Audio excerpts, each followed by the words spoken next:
उन लोगों में से था जो हर एक पर आसानी से भरोसा कर लेते हैं। इसलिए नहीं कि दुनिया बहुत अच्छी है, बल्कि इसलिए कि मेरा दिल सादा था। मुझे लगता था जो बात मैं दिल से कहता हूँ सामने वाला भी वैसे ही समझेगा। जो मुस्कुराहट में देता हूँ वो लौट कर भी मुस्कुराहट ही देगा।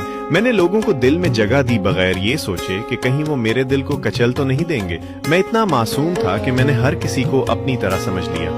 मैंने मान लिया कि सब सच्चे हैं, सब वफादार हैं, सब मेरे जैसे हैं। फिर एक दिन भरोसा टूटा, और ऐसा टूटा कि आवाज भी नहीं आई, मगर दिल के अंदर सब कुछ बिखर गया। मुझे दुख इस बात का नहीं था कि वो बदल गए, दुख इस बात का था कि मैंने खुद को इतना कमजोर क्यों होने दिया। उस दिन मैंने सीखा कि हर हंसने वाला अपना नहीं होता, हर बात सुनने वाला समझने वाला नहीं होता, और हर करीब बैठने वाला दिल के करीब नहीं होता। आज भी भरोसा करता हूँ, मगर आंखें खोलकर, क्योंकि मासूम होना खूबसूरत है, लेकिन हद से ज्यादा मासूम होना खुद को तोड़ देता है।